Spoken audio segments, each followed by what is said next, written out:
This is Progress Canada, presented by Lightbulb Narrative.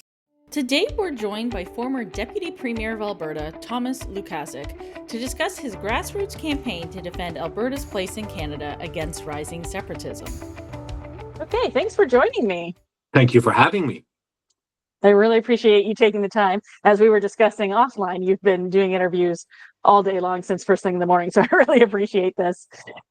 So I want to, get to the question at hand, which is on the eve of Canada Day, which I think was pretty poetic as well to do it that way. You submitted a referendum question asking Albertans if they agree that the province should stay in Canada. Why do you think separating would set Alberta down the wrong path? Well, it actually got approved the day prior to Canada Day because I filed it earlier, and the reason I filed it earlier is because I wanted to be the first to file a referendum question because there can only be one referendum question. So by filing mine, it precludes others from being considered. I did this for a number of reasons. There's one that is very personal, and those of us who were not born in Canada will probably relate how appreciative we are of Canada, giving us an opportunity, a second chance in life. And sometimes, when you choose a country to live in, you tend to appreciate it more than those who are lucky enough to be born over here. So that's sort of a personal angle. But there are others. I firmly believe that just the discussion of separatism, however unlikely it is, causes a lot of harm both to Alberta and to all of Canada. Particularly from an economic perspective, because we saw what happened in Quebec during those conversations. Business just dried up, investment pulled out. I always use this as an example, but there's a reason why Bank of Montreal now has its headquarters in Toronto, not in Montreal, because that's exactly when they packed up and left. And we've seen that with Brexit. It ruined British economy. We see it in Spain with the Basque region as well. So there is a potential for real economic damage. Third reason is that, I don't think anybody will argue that we live in very turbulent times on this planet, where some of our best allies are turning out to be our adversaries, where we have to seek new markets, where we have to seek new military alliances, and where there are wrongdoers out there who would love to see Canada in disarray with our democratic institutions collapsing.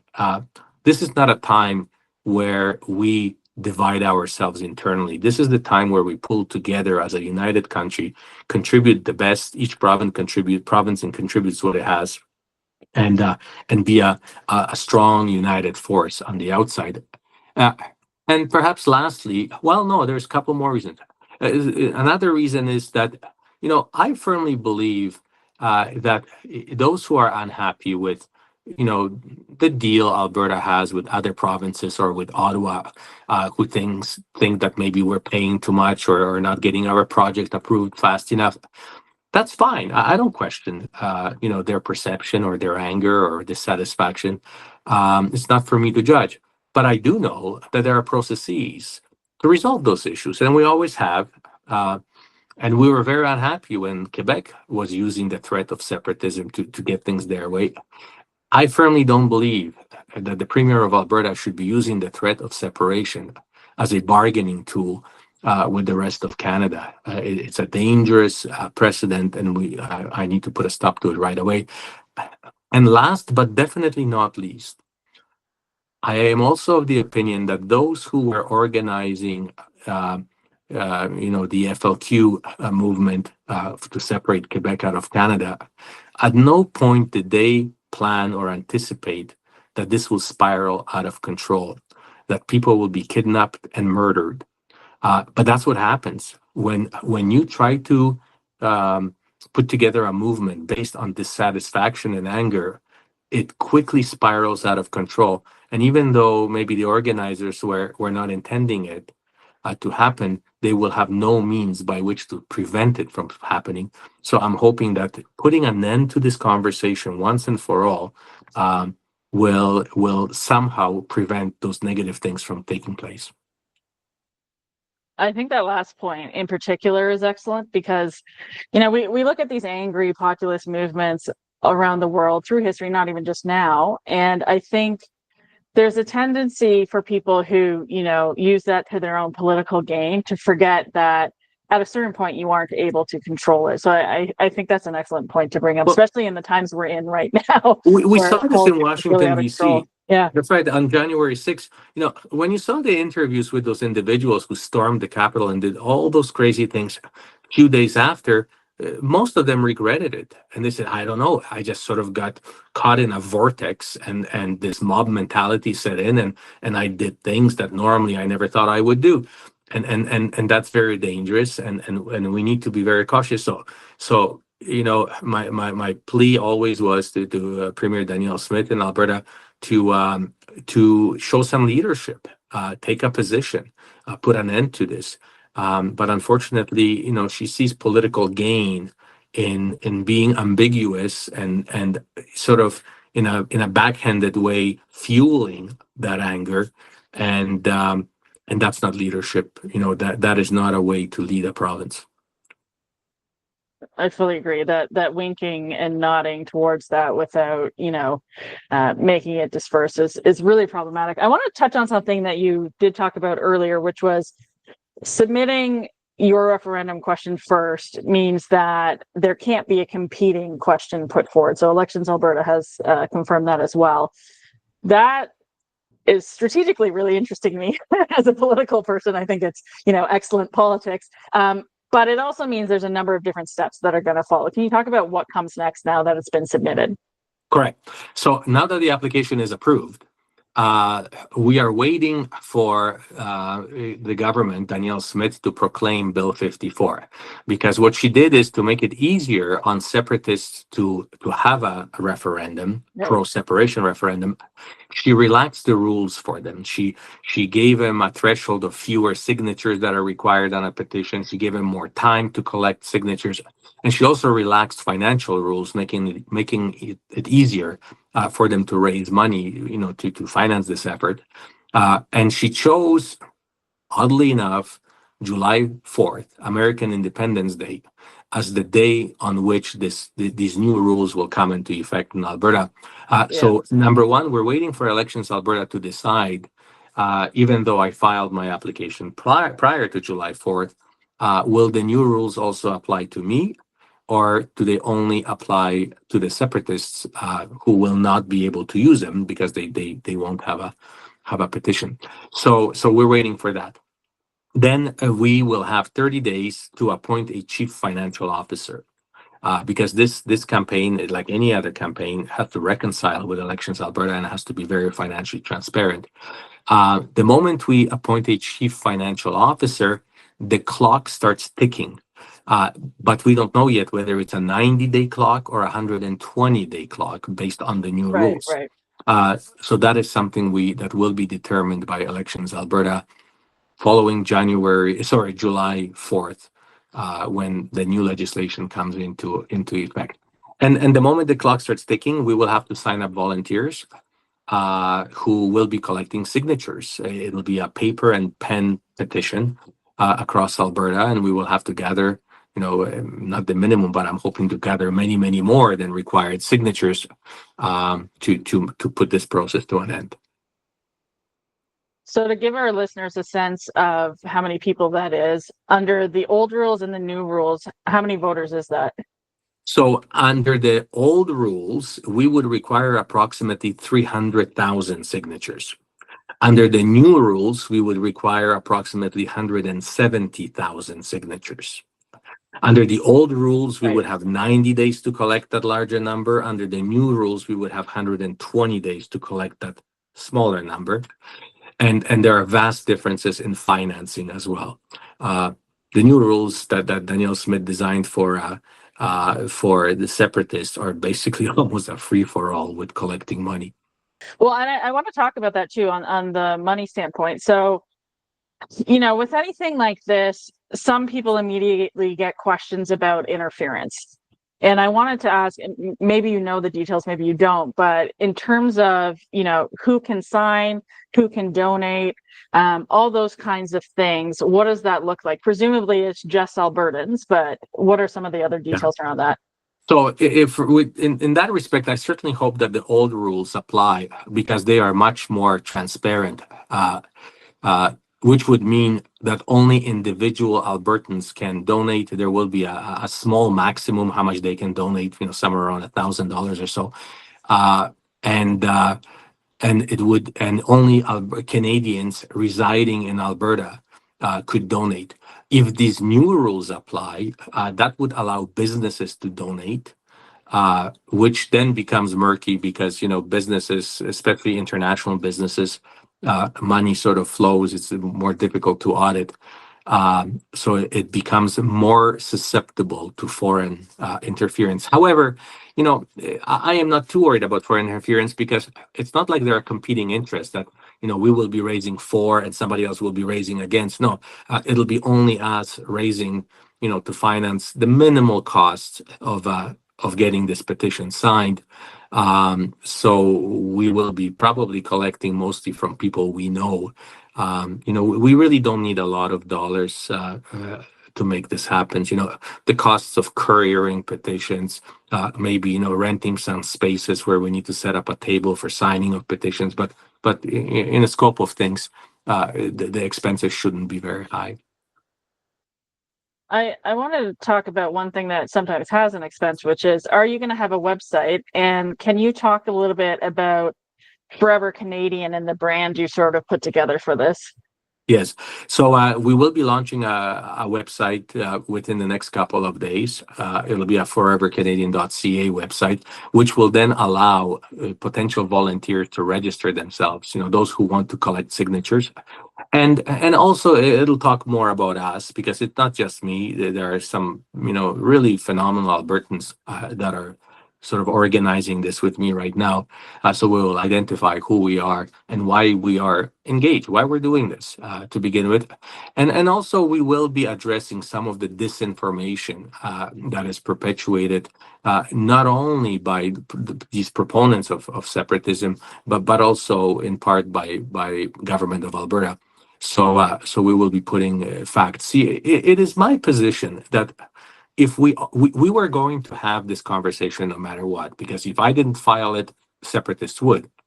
But my position is that if we are to be discussing the future of Canada, because this is about the future of Canada, it's not only about Alberta, this conversation must be led by Canadians who actually care about the future of Canada. And it must be led based on factual information, not opinions, not some editorial comments, but actual facts, statutes, laws, economic data. And I think then we can have a knowledgeable conversation. I want to dig into that a little bit, the sort of root causes of separatism and why it's rising now. I think maybe there's, some reasonable reasons behind it, but you also touched on some of the disinformation that is going around as well. I heard you give an interview a few days ago, and you were touching on some of those pieces, like, oh, you can keep your Canadian pension, you can keep your Canadian citizenship, your currency, all these things that are not guaranteed should the province separate. So can you talk about what is actually driving this rise in separatist feeling, and why maybe it's getting stronger now? Because I think there has been an undercurrent there for a long time as well. There has been, and by and large, it's politically driven. I can tell you, I was in government for over 14 years, a good part of that in cabinet. And it's sort of almost the rule of politics in Alberta that if you need to distract Albertans from something that is not going well in Alberta, you punch Ottawa. You blame Ottawa for it, you punch Ottawa for it. And the worst thing that ever happens to a conservative government in Alberta is to have a conservative government in Ottawa, because then it makes it difficult to punch Ottawa. So we quietly celebrated having liberals in government because it gives you that that opportunity. So it is to a large extent politically fueled. Danielle Smith comes out almost every day blaming Ottawa for something. So there is that. But there are some legitimate issues that need to be resolved. With between provinces. The number of seats that Alberta has in Senate and in the House of Commons. That is something that that definitely should be reviewed. Prime Minister Carney, by and large, addressed the issue of approval of major national projects. So maybe that will alleviate some of the angst. But it's not for me to validate people's dissatisfaction. If they're dissatisfied, that's fine. But there are mechanisms in place to address those issues. Maybe start electing more people to government. And when we have a conservative government in Ottawa, make sure that our MPs from Alberta actually are representing Alberta. The current, for example, the current equalization formula that we have, that some Albertans are very unhappy with, was put in place by Prime Minister Harper, when every single MP in Alberta was a conservative MP. It hasn't changed since. So, we need to become more strategic with how we vote, and we need to have expectations on our MPs. We send our conservative MPs to Ottawa, and we never hear from them since, because they don't need to do anything. They just need to have a blue sign and they get elected, and that's all there is to it.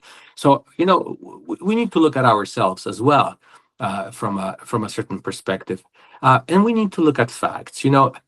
It is odd that at a time when the premier is trying to tell Albertans how angry they are and how they should be even more angry, we have the Minister of Energy coming out and saying that this year Alberta will sell more oil than ever in the history of this province. We have the Finance Minister come out last week and say that we are the only province in Canada running a surplus. As we're speaking right now, there is the first ship off the coast of British Columbia loading LNG, liquefied natural gas, from Alberta. Good things are happening, but it's politically expedient to focus, on the negative. It's easier to mobilize that. Now, Danielle Smith has a problem, and that's why she's dancing this very uncomfortable dance. She has about 14 members in her own caucus, some of whom are cabinet ministers, who are openly talking separation. She can't afford to lose them because she doesn't have a majority in excess of 14 members.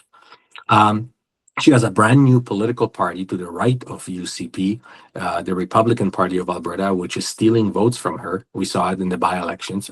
I understand this coming Saturday, there will be an announcement that the old Progressive Conservative Party of Alberta is being reconstituted, which is going to steal votes from her, now from the left side, possibly.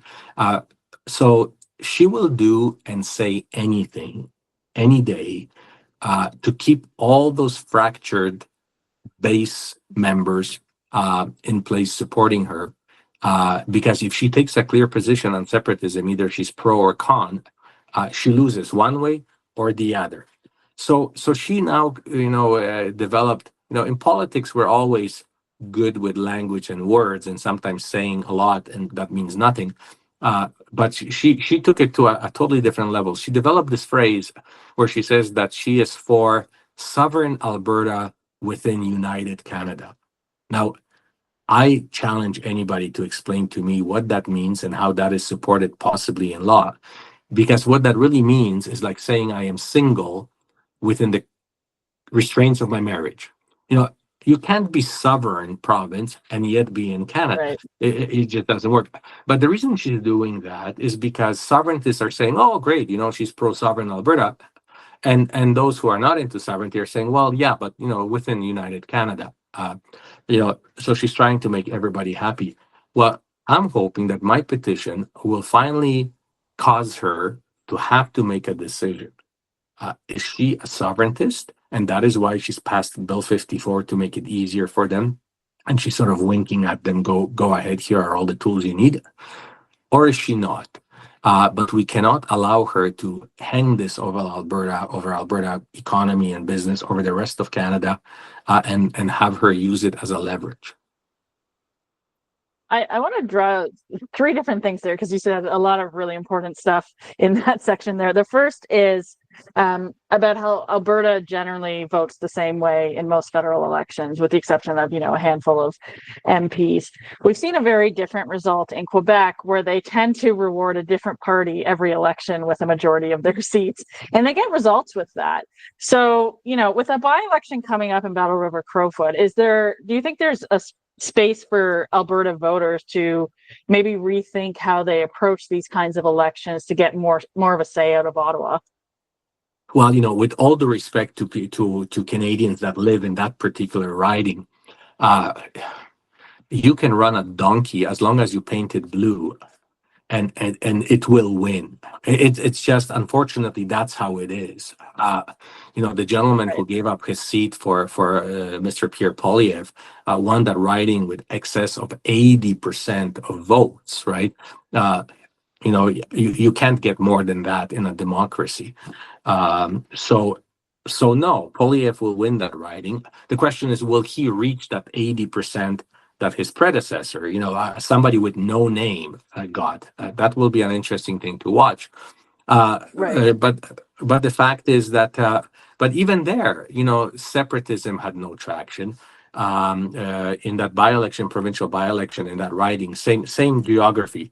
The Republican Party of Alberta only got, I believe, about 17% of the vote. They actually were behind NDP in the most conservative riding in Canada.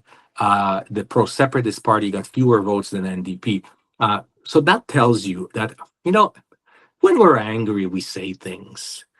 Sometimes emotions take the better of us, and every one of us have done that from time to time. So yeah, Albertans are throwing the word, we should separate, we should leave.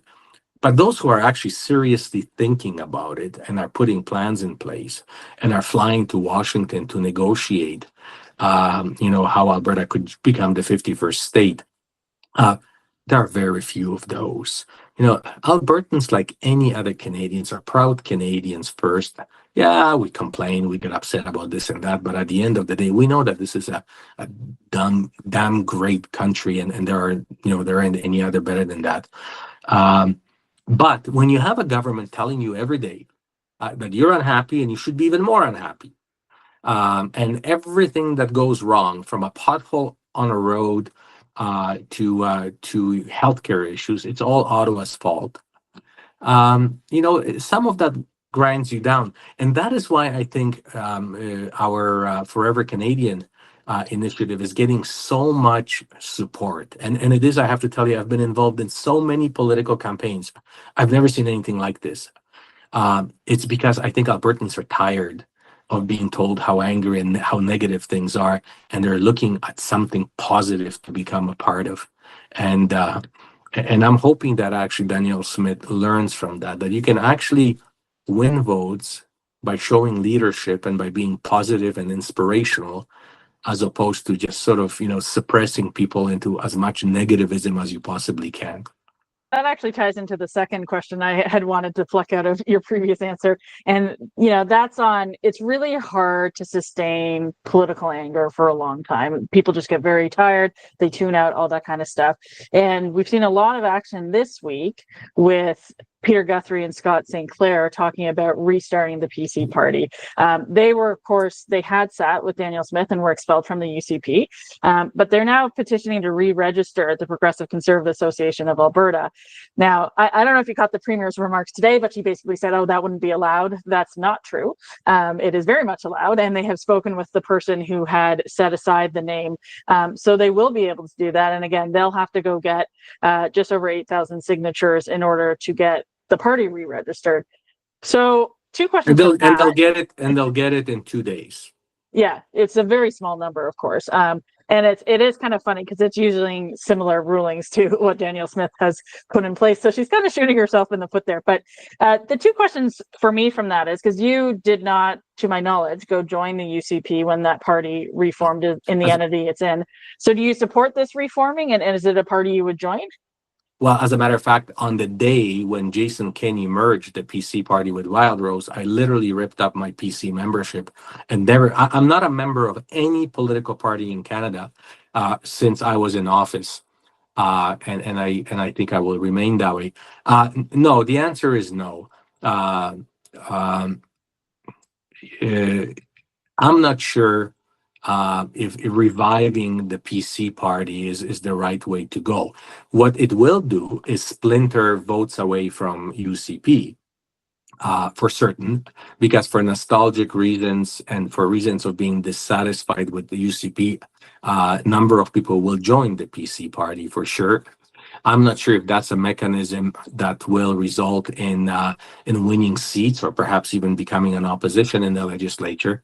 But it definitely will have a detrimental impact on UCP and Danielle Smith. These are fine people who are organizing this. I know some of them from my good old PC days, and I wish them all the luck in the world. But I believe, just like with individual politicians, same is with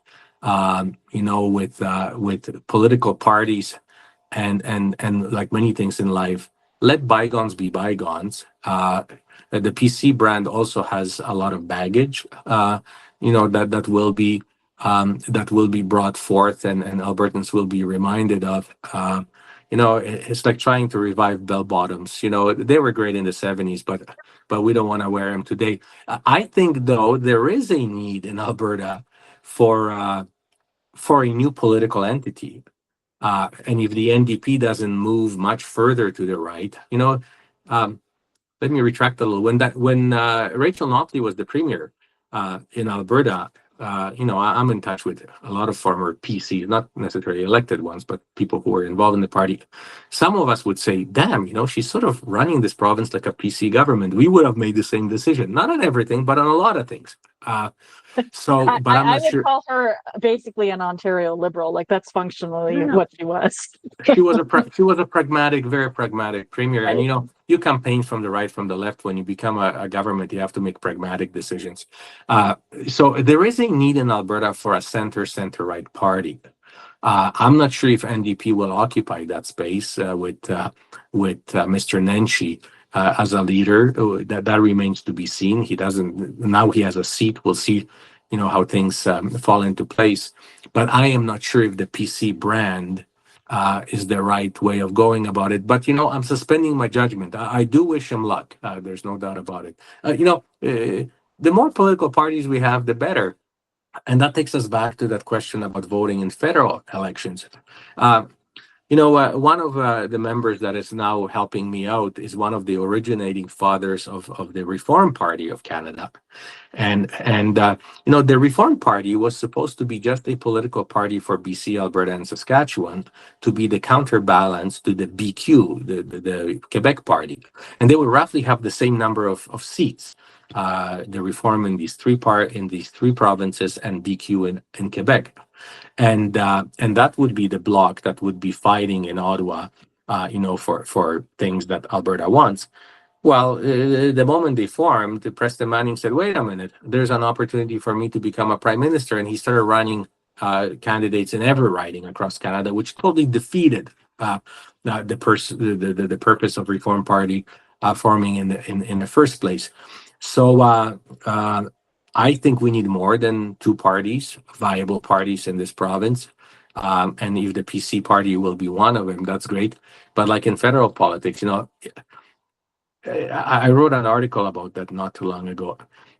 If you are a liberal government in Ottawa, other than your moral obligation to work with Alberta because we're Canadians, frankly, there is no political gain. You build a pipeline or you do anything, and Albertans will say, "Well, too little, too late. We're still voting Conservative." I can tell you, when I was in government and there was a federal Conservative government, you don't need to do anything. You don't actually even need, Prime Minister Harper only would show up once a year in Alberta at the Stampede fundraiser breakfast, because we will vote them in anyhow. So Alberta is sort of getting the short end of the stick on both ends, because no matter who is in government in Ottawa, they don't need to do anything. We will still vote Conservative no matter what. And I think that there will be a reflection, and we will start voting strategically like they do in other parts of Canada, And that's when Ottawa will be paying more attention to Alberta, knowing that they can either gain or lose seats over here. The one other thing that you brought up was Danielle Smith sort of winking and nodding towards separatists, and how perhaps your question will force her to take a stand one way or the other. I know you don't have a crystal ball and you don't, have lunch with her every day or anything like that, but if that came to a head, which way do you think she would actually go? As an observer in a different province, I'm not necessarily sure she would side with Canada. No, as a matter of fact, she will try to walk that tight line as long as she possibly can until she falls off of it, because there is something very intriguing about Danielle Smith, is that she actually really has no ideology. She has neither political nor a moral compass. And as much as I try to be as respectful as I possibly can to her as a human being, not necessarily as a politician, I often think of her as a sort of a political magpie. She picks up shiny objects, and if it's convenient, she will fly with it. And if it's not, she'll drop it and find another shiny object. A prime example is, she was one of the biggest proponents for LGBTQ kids because her nephew is one. And she literally Yep. cried in the legislature supporting kids. But when her base said, no, Madam Premier, if you do that, we won't support you, she turned on them on a dime and introduced some of the most oppressive legislation in Canada. I firmly believe that she doesn't believe in chemtrails, but when her base does, not only does she believe in them, but she actually thinks that Pentagon is spraying Alberta with some mysterious chemicals. I honestly don't believe that she doesn't believe in vaccinations, but when her base says that she shouldn't, then she doesn't. So her beliefs and her moral compass and her ideology is simply that of convenience. She's not a conservative, because she's certainly not governing as a conservative. She is not a libertarian, because we never had a premier who amassed more power in her office than she has. So she is a person that is motivated by one thing: staying in power and doing and saying whatever it takes. The problem she has now is that she's starting to paint herself into a corner, much like Jason Kenney did. And again, some of the lunatics are starting to take over the asylum. But I think she will make it last as long as she possibly can, until she pulls the plug like Jason Kenney did and say, okay, I can't do this anymore.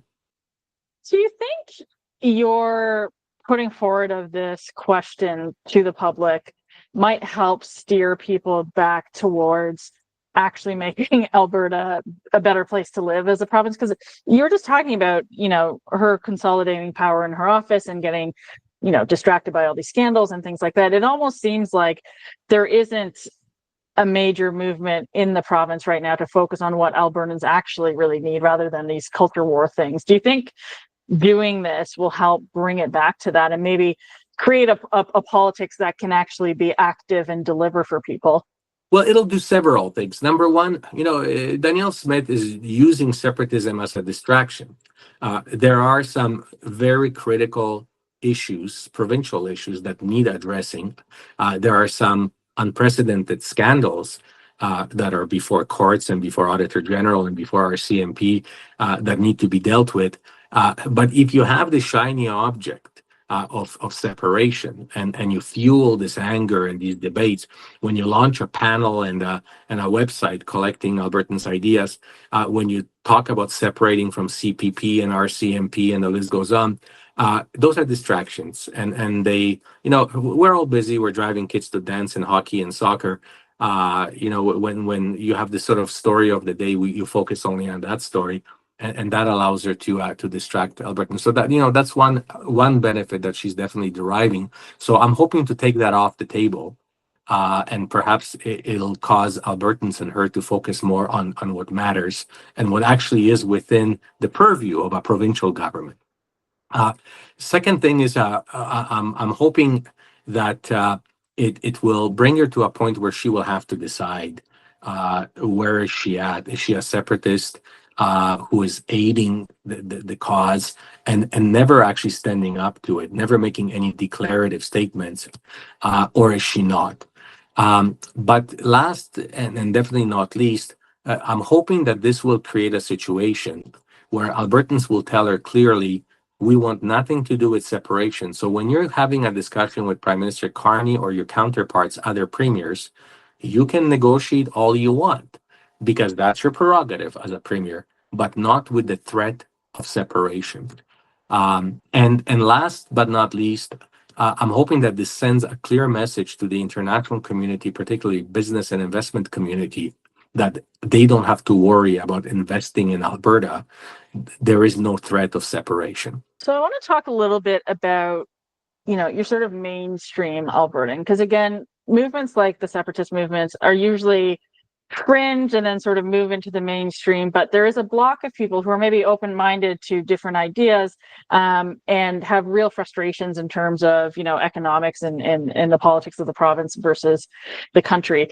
So what's the message for pro-Canadian advocates like yourself, when talking with the mainstream Albertan, but also maybe some of these folks who are a little further down the line towards separatism? How do you pull them back, and what's the conversation in terms of finding common ground about moving forward? Well, mainstream, I hate to categorize us into different groups. Right. First of all, we're all Canadians. We just happen to live in Alberta. You happen to live in a different province. But if there was an external threat, we would all be wearing the same uniform and the same flag. That's all there is to it. But if we are to sort of make these divisions, by far, most Albertans, and I don't care if they live in rural Alberta or urban Alberta, are proud Canadians and proud Canadians first. And sure, they're proud of being Albertans because the prairies are beautiful, the Rockies are beautiful. They may have had ancestors living here if you're First Nations, for millennia, and if you're not, maybe for hundreds of years. So it's great to be proud of your city or your province, but under the guise of being Canadian. And we have no problem. And I would say about 80% of Albertans fall into that category. So all I have to do is ask them to sign that petition, and they gladly will. The remainder of individuals, among the separatists, there are some who simply join a movement, and they haven't really thought it out. But they are part of something bigger. They get to express their dissatisfaction that way, just like the convoys and the F Trudeau flags on trucks and bumper stickers and all that. But frankly, many of them are not committed separatists. If we lay out the facts of what it actually would entail, or that it actually may not be possible to begin with, and that there is a better way of addressing their issues, because their issues are real. I don't question the validity of their anger and their issues. They will be just fine with it. And then there is that hardcore of individuals. And you know what I find very interesting? And I don't have the credentials. I'm not a psychiatrist, a psychologist, or a sociologist to be able to answer the question why. But many are the same people who initially in about 2008 started a movement that convinced many Alberta farmers that for some reason government of Alberta will expropriate farms and take away all their guns. And even though Alberta government every provincial government always has the right to expropriate a land if you need to build a highway through it or something, but there's proper way of compensating. There is courts that can, intervene. But they really worked up a lot of Albertans into a frenzy that some government agent will be knocking on their door, taking away their land and guns. And that dissipated. It is the very same people then that got involved with anti-vaccination. Dr. Modry is a good example of that, who's one of the leaders of the separatist movement right now. And they really worked people up into a frenzy with what can happen and why government is doing it, inserting chips into our bloodstreams so they can control our minds. And people are actually buying into this. Then many of the very same people got involved with the convoys and blocking of Ottawa and all those things. And now they are part of this. So in that hardcore group, there is a transfer of anger and how that anger is expressed. And I don't think I will ever be able to reach these individuals. I want them to know that I care about them. I love them as Canadians. And I think that if we were to be, God forbid, ever invaded by a foreign power, they would be in a trench with me, side by side as loyal Canadians. They just have a different worldview, and a different way of expressing their dissatisfaction, and I respect that. But they are a minority. So just as we wrap up here, obviously Albertans who want to stay in Canada can sign the petition. For the rest of Canada who wants to support Albertans like yourself who want to stay in Canada and want to support the idea of Canada as a whole, what can they do to show support and help as you go ahead with this project? There are a lot of things that all of us Canadians, no matter where we live, that can do. First of all, most Canadians have someone in Alberta, either a friend or a relative. Send them an email, pick up a phone, and say, "Hey, listen, sign that petition. We love you. We love Alberta. We cannot imagine this country ever without Alberta. Sign this petition." But I think I hope that this whole process and this campaign, because it will be a very positive campaign, I hope it sparks even a national conversation, because we are a family. We are a large family, and in a family, when you have one sibling that is always unhappy, and feels that they're not getting their fair share, and mom doesn't love him as much as she loves all the other kids, and all that. And I don't mean to be in any way pejorative to those who want to separate. But what do? We embrace them. We give them a hug. We take him aside and say, what's going on? I love you. I care about you. And I have no favorite kids, but I love you just the same. So I think it's time for Canadians from across Canada to reach out to Albertans, whether it's individually as a friend to a friend, or maybe publicly put out a statement out there and say, "Look, guys, we're with you. You're part of our family. If you're unhappy with certain things, let's negotiate them. We will talk to our government to treat Alberta with respect. You treat us with respect, but let's resolve it. But let's not fuel negative sentiments that are being actually used against us as a country, by Americans. There's a reason why Donald Trump keeps talking about Canada becoming 51st state. Well, because his officials are meeting with delegations from Alberta and Washington discussing that process, right?